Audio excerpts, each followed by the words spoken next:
नमस्कार प्रिय विद्यार्थियों। आज की वीडियो के माध्यम से हम लोग चर्चा करेंगे ज्योग्राफी के दूसरे चैप्टर के बारे में। बीए प्रथम वर्ष प्रथम सेमेस्टर में आपने एडमिशन लिया है, अगर ज्योग्राफी सब्जेक्ट आपका है तो आपको दूसरे चैप्टर के अंतर्गत आपको पढ़ना पड़ता है ब्रह्मांड की उत्पत्ति का सिद्धांत। बीए प्रथम वर्ष प्रथम सेमेस्टर में ज्योग्राफी में फिजिकल ज्योग्राफी यानी भौतिक भूगोल के बारे में आपको जानना होता है। फिजिकल ज्योग्राफी में क्या क्या चैप्टर्स आपको पढ़ने हैं, ये सिलेबस डिस्कशन मैंने किया था, उसमें विस्तार से मैंने आपको बता दिया है। ठीक है, तो आप सिलेबस डिस्कशन वाली वीडियो देख लीजिएगा। और इसके बाद में फिर मैंने चैप्टर नंबर 1 बताया, जिसमें हमने भौतिक भूगोल की परिभाषा, उसका अर्थ, विशेषताएं, महत्व और प्रकृति वगैरह सब कुछ विस्तार से उसमें समझा। ठीक है, विषय क्षेत्र वगैरह। अब हम इकाई नंबर 1 यानी यूनिट नंबर 1 के अध्याय संख्या 2 के बारे में चर्चा करेंगे, जिसमें हम ओरिजिन ऑफ यूनिवर्स यानी ब्रह्मांड की उत्पत्ति के सिद्धांतों के बारे में चर्चा करेंगे। बहुत सारे सिद्धांत हैं, कई सिद्धांतों के बारे में हम जानने का प्रयास करेंगे। देखिए, इसमें कुछ ऐसे सिद्धांत हैं जो कि प्राचीन और धार्मिक सिद्धांत है, और एक कुछ ऐसे सिद्धांत है जो आधुनिक सिद्धांत है। तो हमने इसको दो भागों में बांट रखा है, एक प्राचीन और धार्मिक सिद्धांत, और दूसरा आपका चर्चा करेंगे जो आधुनिक सिद्धांत है, वो ancient and religious theories of origin of universe. पहला सिद्धांत ब्रह्मांड के धार्मिक सिद्धांत, रिलीजियस थ्योरीज।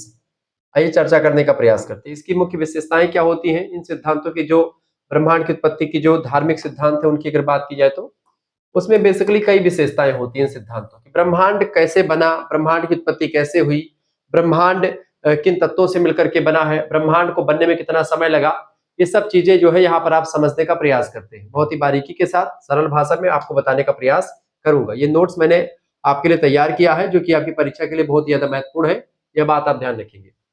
यह सिद्धांत विभिन्न धर्मों की मान्यताओं पर आधारित है।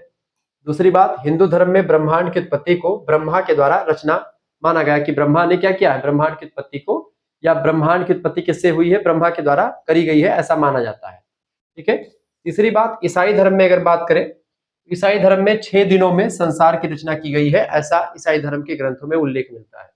और 7वें दिन जो है विश्राम किया गया है, यानी 6 दिनों में संसार की रचना हुई और 7वें दिन विश्राम दिया गया, ऐसे मान्यताएं मिलती हैं। ये सब एक धार्मिक मान्यताएं हैं, रिलीजियस मान्यताएं हैं। इस्लाम धर्म में अल्लाह ने ब्रह्मांड को 6 दिनों में बनाया, ऐसा मानता है। जबकि बाइबल, कुरान और वेदों सभी में आप देखेंगे इस प्रक्रिया का वर्णन भिन्न भिन्न रूपों में मिलता है। ठीक है, कुरान जो कि मुसलमानों की फेमस प्रसिद्ध ग्रंथ है, बाइबल जो है ईसाइयों की, और वेद जो है हमारे हिंदू धर्म के, सनातन धर्म के ग्रंथ हैं। तो इन सभी में ब्रह्मांड की उत्पत्ति के बारे में अपने अपने हिसाब से बताया गया है। इसमें विज्ञान की व्याख्या नहीं है, मतलब इसमें कोई तर्क वगैरह नहीं है, ये मान्यता पर आधारित है, यह आस्था और विश्वास पर आधारित है। ये बात आप ध्यान रखें, इसमें कोई वैज्ञानिकता या प्रमाणिकता नहीं है। सातवीं बात, इसकी विशेषता यह है इन सिद्धांतों की कि यह सिद्धांत का ऐतिहासिक महत्व है, क्योंकि यह मानव सभ्यता की प्रारंभिक सोच को दर्शाता है। मानव सभ्यता की जो प्रारंभिक सोच है, शुरुआती सोच है, उसको दर्शाता है कि वह किस तरीके से ब्रह्मांड की उत्पत्ति को लेकर के सोच रहा था। आलोचना के बिंदुओं की अगर बात की तो आलोचना के कई सारे बिंदु इसमें कह सकते हैं। इन सिद्धांतों की कई आलोचनाएं हुई, गहरी आलोचना हुई। जैसे पहली बात, यह तर्क और वैज्ञानिक प्रमाणों से परे है, इसलिए इसकी आलोचना होती है कि भाई इसको कैसे मान लिया जाए। ठीक है। दूसरी बात, किसी भी प्रक्रिया को वैज्ञानिक रूप से स्पष्ट नहीं किया गया है इसमें, बस ऐसे मनगढ़ंत बातें भी कह दी गई कभी कभी। तीसरी बात है, समय, पदार्थ और ऊर्जा की उत्पत्ति को समझाने में यह असमर्थ रहा है। हालांकि आप देखते हैं बहुत कुछ समर्थता रही है किसमें, आप देखेंगे कि जो वेद है वो कुछ वैज्ञानिक है, बाकी रचनाएं उतनी वैज्ञानिक नहीं, लेकिन वेद जो है अधिकतर चीजें वैज्ञानिक है। वेदों में वैदिक गणित वगैरह आप देखें एकदम से तथ्यपरक है, वैज्ञानिक।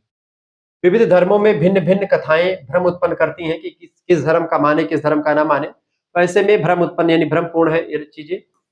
खगोलीय तथ्यों की कमी है, जबकि वेदों में, पुराणों में आप देखते खूब मिलता है, बाकी जगहों पर कमी मिलेगी, लेकिन आप देखते हैं सनातन धर्म के जो ग्रंथ है उसमें प्रमाणिकता भी दी गई है। आधुनिक विज्ञान के अनुसार अप्रामाणिक सिद्ध होता है ये चीजें। और सातवां आलोचना का बिंदु ये कि वैज्ञानिक सिद्धांतों से मेल नहीं खाता ये। ठीक है, यानी वैज्ञानिक सिद्धांतों से बिल्कुल मेल नहीं खाता, तो ये सारे विशेषताएं आप लिख सकते हैं। दूसरा तो ये रहा आपका क्या, ये रहा आपका यानी कि जो प्राचीन सिद्धांतों में जो रिलीजियस सिद्धांत है, आस्था से रिलेटेड है, उसके बारे में कुछ बातें जो ब्रह्मांड की उत्पत्ति को लेकर के विद्वानों ने बताया। किसी ने कहा कि भाई ब्रह्मांड जो है ऐसे बना, किसी ने कहा उस तरीके से बना, सभी लोगों ने अपने अपने हिसाब से बताया है, तो उतना मान्यता उसको प्राप्त नहीं हुई।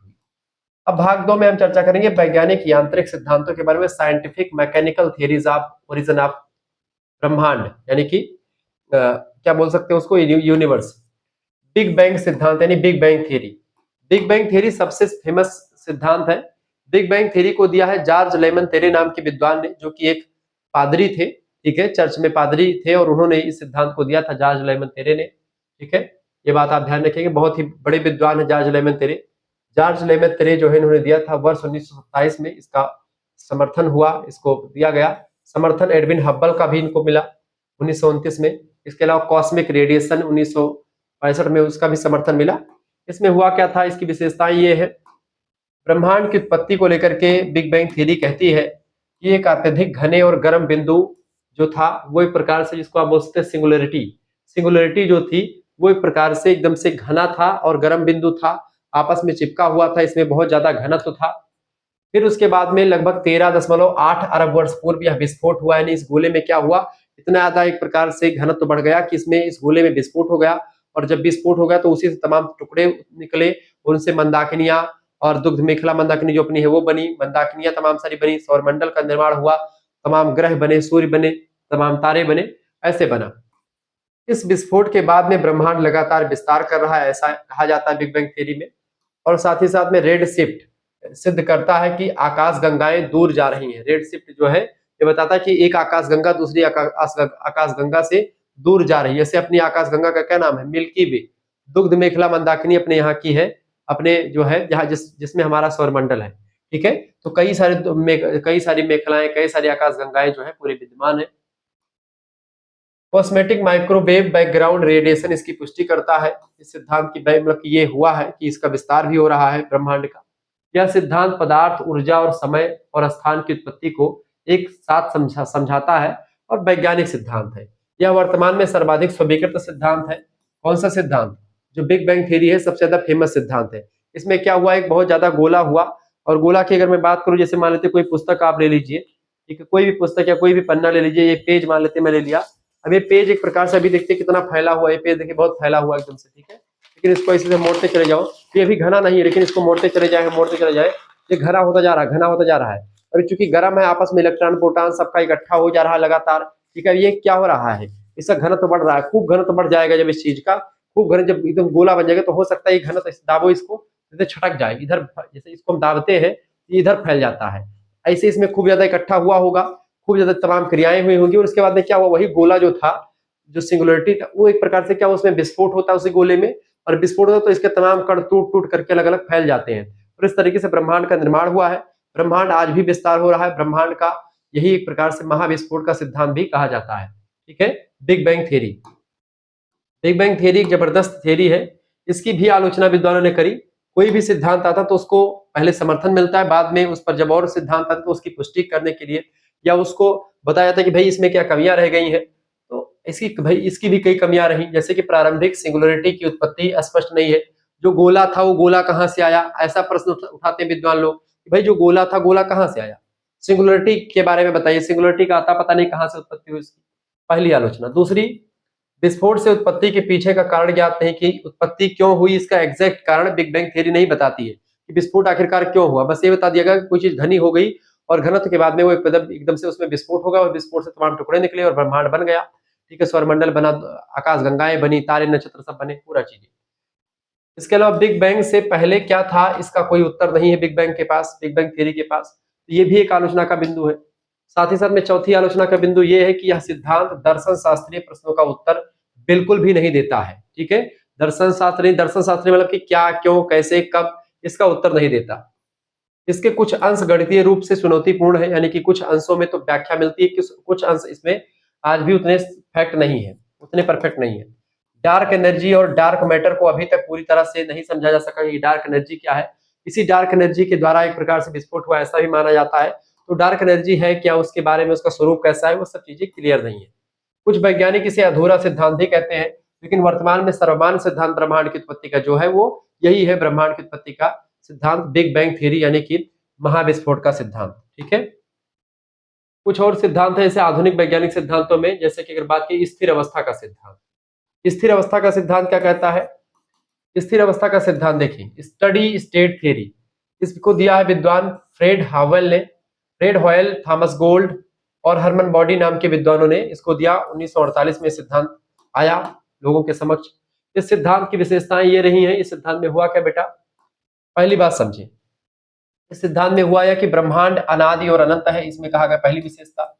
दूसरी विशेषता इसकी यही सिद्धांत की कि ब्रह्मांड का विस्तार लगातार हो रहा है, जो है बिग बैंग थ्योरी में हमने बताया, वो भी ये इसमें भी आपको बताया गया कि ब्रह्मांड का विस्तार अभी भी हो रहा है, परंतु घनत्व जो है समान रहता है, घनत्व इसका नहीं बढ़ता, घनत्व समान रहता है, नहीं घनी जो घनत्व है, डेंसिटी है, वो समान रहती है, उसमें बदलाव नहीं होता है। तीसरी विशेषता लिखिए, नए कणों का निर्माण निरंतर होता रहता है, नए नए कण तमाम बनते रहते हैं। अब वो कैसे बनते हैं चीजें क्लियर नहीं है। इसके अलावा यह ब्रह्मांड को अस्थायी और अपरिवर्तनीय रूप में देखता है, कि ब्रह्मांड अस्थायी है, ब्रह्मांड में कोई परिवर्तन नहीं हो रहा है, ब्रह्मांड अपरिवर्तनीय, उसमें बदलाव नहीं हो रहा है, ब्रह्मांड अस्थायी है, ऐसा मानता है। पांचवी विशेषता इसकी ये है, इस सिद्धांत की, यह सिद्धांत क्रिएशन फील्ड की अवधारणा देता है, ठीक है, और समय के साथ साथ ब्रह्मांड में कोई बड़ा परिवर्तन नहीं होता, ये बताता है, यानी ब्रह्मांड में कोई परिवर्तन नहीं होता, ब्रह्मांड अस्थायी है। इसे दर्शन से जोड़ने का प्रयास भी किया गया है, ठीक है, ये बात आप ध्यान रखेंगे। तो ये सिद्धांत कौन सा है? इस सिद्धांत का नाम है स्थिर अवस्था का सिद्धांत। तो ब्रह्मांड स्थिर है, ऐसा इसमें कहा गया। इसकी भी आलोचना कई सारे बिंदुओं के माध्यम से की गई। पहली बात, इसकी आलोचना के पहला बिंदु ये है कि कॉस्मिक रेडिएशन इसकी पुष्टि बिल्कुल भी नहीं करता है, यानी इसके लिए ये गलत हो जाता है। बिग बैंग सिद्धांत की तुलना में कम सटीक है, ये बिग बैंग ही इससे अच्छा था, ठीक है। तीसरी बात है, नए कणों के निर्माण की प्रक्रिया कैसे होती है, बोलते हैं कि नए कण बनते रहते हैं, तो क्यों बनते हैं, कैसे बनते हैं, इसका कोई व्याख्या नहीं दिया गया है। इसके साथ ही साथ में रेड शिफ्ट और आकाश गंगाओं की दूरी बढ़ने को सही ढंग से नहीं समझाया गया है इसमें, ठीक है, कि आकाश गंगा और रेड शिफ्ट की दूरी किस तरीके से आपस में बीच बीच में बढ़ती है। और आज वास्तव में अगर देखा जाए टेलीस्कोप वगैरह से, दूरबीन वगैरह से, तो आप देखते हैं कि जो मंदाकिनियां हैं, दुग्ध मेखला मंदाकिनी हो या कोई भी मंदाकिनी हो, वो एक दूसरे से थोड़ा थोड़ा दूर जा रही है। ब्रह्मांड का आज भी विस्तार हो रहा है, जो बात जो है बिग बैंग थ्योरी कहती है, वो ये बात नहीं पुष्टि करती है। कुल मिलाकर के ये बिग बैंग से कम जो है प्रमाणिक सिद्धांत है। इसे वैज्ञानिक प्रमाणों का अभाव है, यानी वैज्ञानिक प्रमाण इसमें नहीं है, कम है, आधुनिक विज्ञान के द्वारा अस्वीकार कर दिया गया है इसको, ठीक है। इसके अलावा CMBR यानी कि कॉस्मिक माइक्रोवेव बैकग्राउंड रेडिएशन इसके खिलाफ प्रमाण देता है, यानी कि इस सिद्धांत को नहीं मानता। कुल मिलाकर के यह सिद्धांत ठीक ठाक तो है, लेकिन इसमें भी बहुत ज्यादा कमियां हैं, इस आधार पर इसको भी पुष्टि नहीं मिलती है। निष्कर्षतः आप कह सकते हैं कि ब्रह्मांड की उत्पत्ति की अगर बात की जाए बेटा, तो ब्रह्मांड की उत्पत्ति से संबंधित अनेक सिद्धांत हैं, जिनमें धार्मिक सिद्धांत, वैज्ञानिक सिद्धांत, दोनों दृष्टिकोण मौजूद है, ठीक है। धर्म भी, तमाम सारे धर्म ब्रह्मांड की उत्पत्ति को बताते हैं, और ये भी बताया जाता है ब्रह्मांड की उत्पत्ति, ठीक है। सिद्धांत वैज्ञानिक सिद्धांत, धार्मिक सिद्धांत आस्था पर आधारित है, जबकि वैज्ञानिक सिद्धांत जो है वो तर्क और प्रमाणों पर आधारित है, यानी कि फैक्ट पर आधारित है और तर्क पर आधारित है। तो इस तरीके से दोनों सिद्धांत उपयोगी है। तीसरी बात, बिग बैंग सिद्धांत जो है वर्तमान में सर्वाधिक स्वीकृत है और वैज्ञानिक रूप से पुष्टि सिद्धांत है, इसकी पुष्टि की गई है विद्वानों के द्वारा। साथ ही साथ में अन्य सिद्धांत जैसे स्थिर अवस्था का सिद्धांत, धार्मिक विचार वैज्ञानिक कसौटी पर खरे नहीं उतरते। इसके अलावा यह विषय खगोल विज्ञान, भौतिकी और दर्शन शास्त्र तीनों से जुड़ा हुआ है। कौन सा? ब्रह्मांड की उत्पत्ति का सिद्धांत खगोल शास्त्र में भी पढ़ा जाता है, भौतिकी में भी पढ़ा जाता है और दर्शन शास्त्र में भी पढ़ा जाता है, इसलिए समग्र दृष्टिकोण आवश्यक है इसका। इसके अलावा छात्रों को इन सिद्धांतों की विशेषता, आलोचना, विद्वान और वर्ष याद रखना परीक्षा की दृष्टि से बहुत ही जरूरी होता है। यानी ये सिद्धांत किसने दिया है, इस सिद्धांत की विशेषता और आलोचना के बिंदु, ये प्रश्न पूछा जाता रहता है, तो इसको आपको पढ़ना बहुत जरूरी है, जो कि मैंने आपको बता दिया। देखिए, ओरिजिन ऑफ यूनिवर्स के 15 MCQs हम चर्चा करेंगे। बेसिकली बस इतना ही सिद्धांत था, बाकी आगे चल करके सौरमंडल की उत्पत्ति और पृथ्वी की उत्पत्ति, क्योंकि पृथ्वी की उत्पत्ति का सिद्धांत और सौरमंडल की उत्पत्ति का सिद्धांत, दोनों सिद्धांत एक ही है। तो यहाँ पर कुल मिलाकर के और भी सिद्धांत तमाम सारे, लेकिन जो परीक्षा की दृष्टि से इंपॉर्टेंट है उसको मैं बता रहा हूँ, समझा रहा हूँ, ठीक है। तो इस सिद्धांत ब्रह्मांड की उत्पत्ति के सिद्धांत से बनने वाले 15 MCQs को चर्चा करूंगा इसके बाद में, और इसके बाद में हम पृथ्वी की उत्पत्ति का सिद्धांत और सौर मंडल की उत्पत्ति का सिद्धांत जो दिया गया है उसके बारे में आपको बताऊंगा। तो इस तरीके से आपका पूरा हो जाएगा। तीसरे चैप्टर में हम लोग पृथ्वी की उत्पत्ति का सिद्धांत यानी कि ब्रह्मांड की उत्पत्ति का सिद्धांत देखेंगे। पहला क्वेश्चन आप देखिएगा, पहला प्रश्न आ चुका है, ब्रह्मांड की उत्पत्ति से संबंधित महाविस्फोट सिद्धांत बिग बैंग थ्योरी किसने प्रस्तुत किया है? जेम्स जीन्स नहीं किए हैं, चैम्बरलिन मोल्टन भी नहीं किए हैं, आइंस्टाइन भी नहीं, George Lemaitre. C option correct answer हो जाएगा, सी ऑप्शन बिल्कुल इसका राइट आंसर हो जाएगा, ठीक है। इसमें मैंने व्याख्या भी लिखी है, देखिए, महाविस्फोट सिद्धांत के अनुसार ब्रह्मांड की उत्पत्ति एक अत्यधिक सघन और गर्म बिंदु यानी जिसको आप सिंगुलरिटी बोलते हैं उससे हुई है। लगभग आज से 13.8 अरब वर्ष पहले जो है ये सिद्धांत जो है, मतलब इससे ब्रह्मांड की उत्पत्ति हुई होगी। इस सिद्धांत को सर्वप्रथम बेल्जियम के खगोल शास्त्री जॉर्ज लेमैत्रे ने 1927 में प्रस्तुत किया था, जिसको बाद में चल करके एडविन हब्बल नाम के विद्वान ने खोज करी, मतलब खोज के द्वारा अपने खोजों से इसका समर्थन किया कि ब्रह्मांड का विस्तार हो रहा है, इसका पूरा पुष्टि करी। ठीक है, और सिद्धांत कहता है कि हाँ, इसकी पुष्टि हो गई है। दूसरे क्वेश्चन को समझने से पहले एक चीज और समझ लीजिए कि अगर आपको हमारे साथ जुड़ना है तो आप हमारे साथ जुड़ सकते हैं 91 61 93 60 62। इस नंबर पर आप व्हाट्सएप पर एसएमएस कर दीजिएगा। जियोग्राफी के तमाम सारे लेक्चर आपको मिलेंगे। आप अपना नाम, अपनी यूनिवर्सिटी का नाम, अपने सब्जेक्ट के नेम और आप किस सेमेस्टर में हो, प्रथम सेमेस्टर में है आप अपने सेमेस्टर का नाम लिख दीजिएगा। अपना नाम, अपने यूनिवर्सिटी का नाम, अपने सब्जेक्ट के नेम, सब्जेक्ट कई सारे जो सब्जेक्ट आपके सभी सब्जेक्ट का नाम लिख दीजिएगा। इस नंबर पर आप व्हाट्सएप पर एसएमएस कीजिएगा। आपके पास एक स्कैनर यानी क्यूआर कोड भेजा जाएगा। उसी क्यूआर कोड पर आपको मात्र और मात्र 100 रुपए फीस जमा कर दी। कितने रुपए बेटा? मात्र 100 रुपए आपको इस पे फीस जमा कर देनी होगी। जैसे ही 100 रुपए फीस आप जमा करेंगे, आपको लाइव क्लास से जोड़ दिया जाएगा। ठीक है, प्लस में आपको वीडियो लेक्चर्स मिलेंगे, पीडीएफ नोट्स मिलेगा सभी सब्जेक्ट का, मॉडल पेपर आपको मिलेगा सभी सब्जेक्ट का। ठीक है, रिवीजन क्लास मिलेगा, चैप्टर वाइज क्लास मिलेगा, सब कुछ आपको मिलेगा। इसमें आपको एमसीक्यूज टाइप के मॉडल पेपर, लिखित टाइप के मॉडल पेपर, सब कुछ आपको मिलेंगे। केवल एक सब्जेक्ट का आपको नहीं मिलेगा, कि केवल एक सब्जेक्ट नहीं बल्कि आपको सभी सब्जेक्ट का मिलेगा। यानी कि कुल मिलाकर के कहने का मतलब ये है कि आप चाहे जो है आपका 3 मेजर सब्जेक्ट हो, एक माइनर, एक को करिकुलर, 5 सब्जेक्ट की तैयारी मात्र 100 रुपए फीस में होने वाली है। आप किसी भी विश्वविद्यालय के, किसी भी यूनिवर्सिटी के, किसी भी कॉलेज में पढ़ रहे हैं। ठीक है, सभी विश्वविद्यालयों के लिए इंपॉर्टेंट है। उत्तर प्रदेश के सभी विश्वविद्यालय, राजस्थान के, बिहार के, झारखंड के, ठीक है, उत्तराखंड के सारे विश्वविद्यालयों के लिए, मध्य प्रदेश के सभी विश्वविद्यालयों में यह लेक्चर पूर्ण रूप से समर्पित है। फिजिकल ज्योग्राफी आपको प्रथम सेमेस्टर में पढ़ना होता है, तो पूरा डिटेल से हम आपको बताने का प्रयास कर रहे हैं। तो आपका ये दूसरा चैप्टर था। ठीक है, आपको ऐसे ही तीसरा, चौथा, पांचवा ऐसे चैप्टर आता रहेगा, आप परेशान मत होइए। सारी व्यवस्था आपके लिए कर ली गई है, सब कुछ आपको मिलेगा। पीडीएफ नोट्स के माध्यम से तैयारी, मॉडल पेपर के माध्यम से revision class, chapter wise, unit wise सब कुछ आपको मिलेगा। परेशान तुरंत एसएमएस कीजिए इस नंबर पर। और ये जैसे स्कैनर पे आप किसी दूसरे से भी फीस जमा करवा सकते हैं। अगर आप ऑनलाइन माध्यम नहीं यूज करते हैं, नहीं करती हैं, तो आप किसी दूसरे से भी फीस जमा करवा करके हमारे साथ जुड़ सकती हो। ठीक है, चलिए आगे बढ़ते, जुड़ सकते हो आप सभी लोग। चलिए तुरंत एसएमएस कीजिए, आगे बढ़ते हैं, प्रश्नों को जानने का प्रयास करते हैं। दूसरा क्वेश्चन आपकी स्क्रीन पर आ चुका है। दूसरा प्रश्न आपकी स्क्रीन पर आ चुका भैया। प्रश्न है, फटाफट से आप, दूसरा प्रश्न है, स्थिर ब्रह्मांड सिद्धांत, स्टेडी स्टेट थ्योरी के अनुसार ब्रह्मांड की उत्पत्ति की क्या विशेषता है? ब्रह्मांड स्थिर नहीं, ब्रह्मांड स्थिर है। स्थिर अवस्था कहती है कि ब्रह्मांड क्या है? स्थिर है। ठीक है, इस सिद्धांत के समर्थन कई सारे विद्वानों ने किया, जैसे कि हर्बन बॉन्डी, थॉमस गोल्ड और फ्रेड होयल।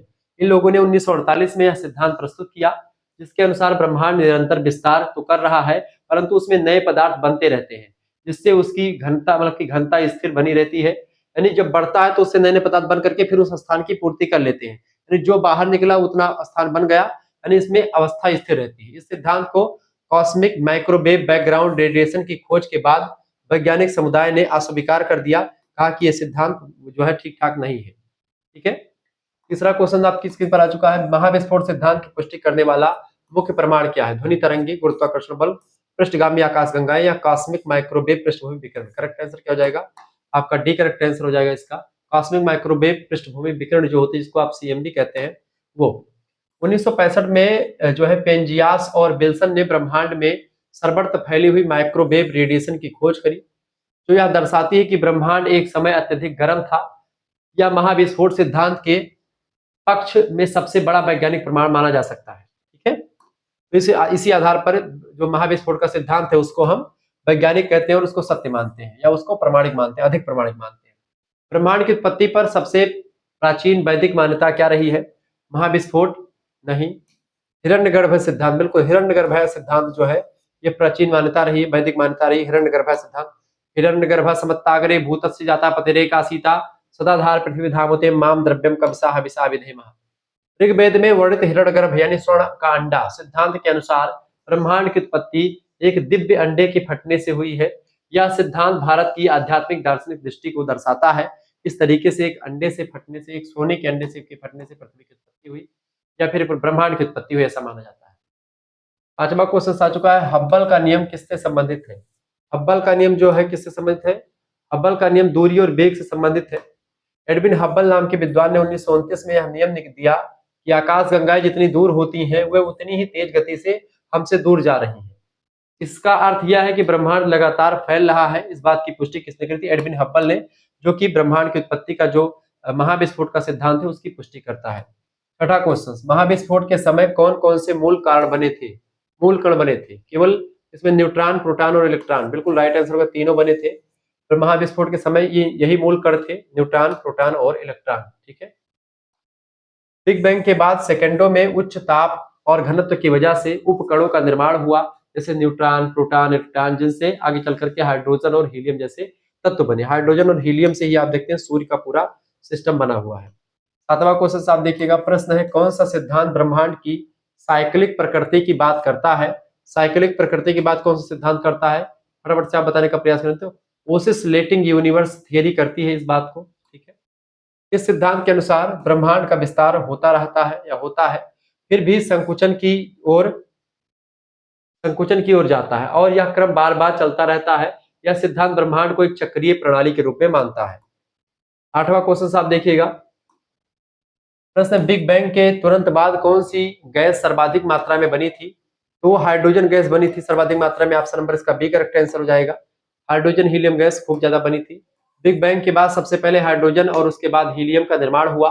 ये ब्रह्मांड की प्राथमिक गैसें मानी जाती है, हाइड्रोजन और हीलियम, जिनसे आगे चल करके तारे बने और आकाश गंगाएं हाइड्रोजन और हीलियम से अधिकतर चीजें बनी हुई है। ठीक है। न्यूट्रॉन, प्रोटॉन, इलेक्ट्रॉन के बाद में कौन बना? जैसे नाइट्रोजन और हीलियम जैसी, सॉरी, हाइड्रोजन और हीलियम जैसी गैसें बनी। ठीक है। सॉरी, ये बात आप ध्यान रखेंगे। आगे बढ़िएगा, अगला क्वेश्चन आ चुका है, 9वां नंबर प्रश्न है, बिग बैंग थ्योरी के अनुसार ब्रह्मांड की उम्र कितनी मानी जाती है? तो बिग बैंग थ्योरी के अनुसार 13.8 वर्ष पहले जो है ये विस्फोट हुआ था, जिसकी वजह से ब्रह्मांड की उत्पत्ति हुई, ऐसा माना जाता है। ये बात आप ध्यान रखेंगे। ठीक है। नासा और अन्य खगोलीय संस्थानों के अनुसार ब्रह्मांड की उम्र लगभग 13.8 अरब वर्ष मानी जाती है, जो कॉस्मिक माइक्रोवेव बैकग्राउंड डेटा पर आधारित है। यह बात आप ध्यान रखिएगा। आगे बढ़ते हैं, 10वां नंबर क्वेश्चन आपके स्क्रीन पर आ चुका है।